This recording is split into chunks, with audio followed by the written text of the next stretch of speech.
As gardeners, we often marvel at the vitality of forest ecosystems, towering trees, vibrant undergrowth, and the lush, dark soil beneath our feet. It all seems effortless, but what if I told you that the secret behind this rich, fertile soil isn't just in what grows above ground but in the quiet, dynamic life happening below?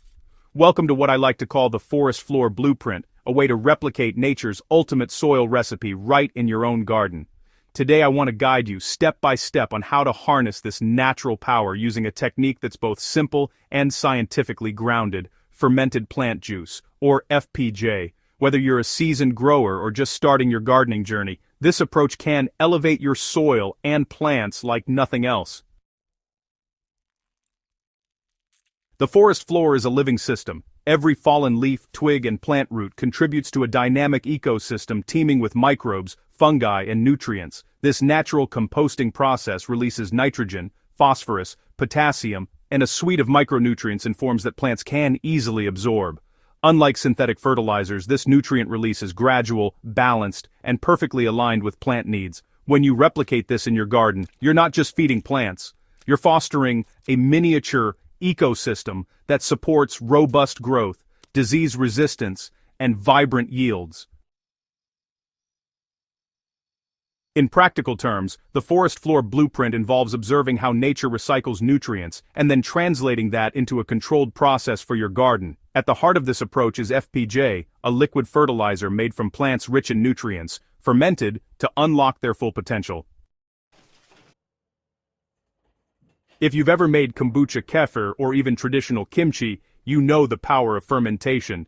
FPJ works on the same principle. By combining plant material with a sugar source and allowing natural microbes to do their work, you create a nutrient-rich liquid teeming with growth-promoting bacteria and enzymes. These microbes help break down nutrients, making them immediately available to plants. Unlike commercial fertilizers, FPJ doesn't shock your plants or upset soil biology. It works in harmony with your garden's ecosystem. Different plants offer different benefits. Comfrey, for instance, is high in potassium, making it excellent for flowering and fruiting plants. Nettle is packed with nitrogen, promoting vigorous leaf growth. By preparing FPJs from different plants, you can tailor your nutrient boost to specific garden needs, just like nature does. Before we dive into the step-by-step process, let's get organized. You don't need fancy equipment. Clean jars or fermentation containers, a source of sugar like brown sugar or jaggery, some healthy leaves, and a bit of patience are all you need. A notebook for recording your observations is also invaluable. You'll want to track which FPJ works best for which plants. Choose your plants carefully. Opt for healthy, pesticide-free leaves. Comfrey and nettle are popular because of their nutrient density, but feel free to experiment with other leafy greens from your garden. Each plant will bring a slightly different nutrient profile to your FPJ. Start by harvesting your chosen plants. Pick the healthiest leaves you can find, avoiding any that show signs of disease or pests. It's important to separate different plant types if you want to test their individual effects. Once harvested, chop the leaves finely. This increases the surface area and helps the fermentation process work more efficiently.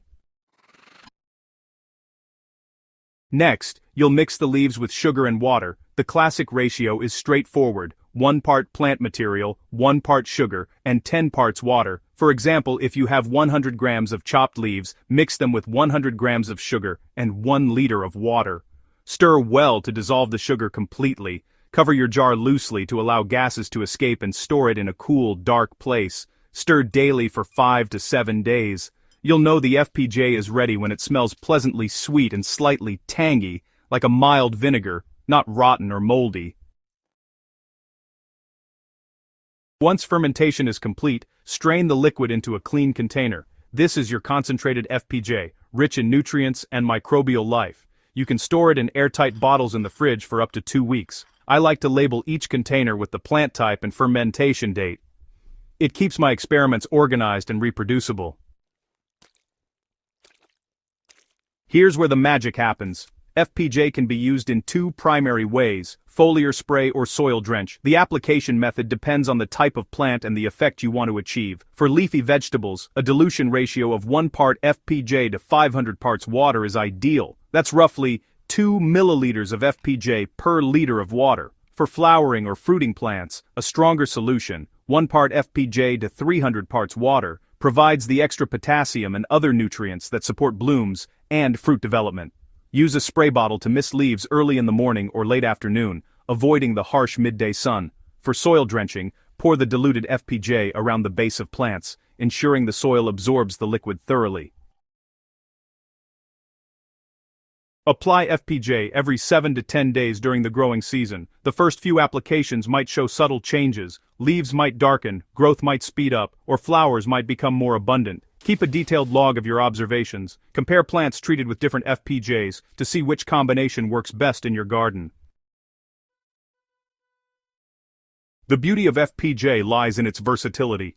Different plants provide different benefits. Comfrey FPJ is excellent for fruiting crops like tomatoes, peppers, and cucumbers due to its high potassium content. Nettle FPJ, rich in nitrogen, is perfect for leafy greens like kale, lettuce, and spinach. You can even mix FPJs if your garden contains a diverse range of plants. Just remember to track each application carefully so you know what works best for each crop. For experienced gardeners, FPJ can also be used as a foliar feed during periods of stress. If plants show signs of yellowing, slow growth, or poor flowering, a targeted FPJ spray can provide an immediate nutrient boost without overloading the soil. Nature is experimental, and so should be your gardening practice. One of the most rewarding aspects of using FPJ is the ability to experiment and observe. Take 2 identical plants and treat them with FPJs from different plants. Monitor their growth, leaf color, and fruiting patterns. Which plant grows faster? Which produces greener leaves? Which yields more fruit? Recording these observations isn't just for fun, it provides actionable insights that help you refine your garden practices over time. Keeping a gardening journal or spreadsheet is invaluable. Note the plant type, FPJ source, dilution ratio, application method, weather conditions, and growth results. Over time, you'll build a personalized nutrient blueprint tailored to your garden's unique ecosystem. Even experienced gardeners can encounter challenges when making FPJ. Here are some tips to ensure success. Cleanliness matters. Always use clean containers and utensils to prevent unwanted mold or contamination. And don't overdo it. FPJ is potent. Using too much can overwhelm plants or soil microbes, so stick to recommended dilutions. Observe and adjust, because every garden is different. Soil type, sunlight, and plant variety can all affect how FPJ works. Adjust your applications based on the results you see, and experiment responsibly. Start small, treat just a few plants first, and expand once you notice positive results. Share knowledge as you learn what works best, and pass it along accurately to fellow gardeners. Correct information is just as important as the fertilizer itself. What makes this approach so valuable is that it's not a trend or a quick fix. It's a system rooted in observation, biology, and centuries-old gardening wisdom. By mimicking the forest floor, you create a self-sustaining ecosystem in your garden that continues to improve soil health, boost plant growth, and reduce reliance on chemical fertilizers. FPJ is just one tool in this blueprint, but it's an incredibly powerful one when used correctly.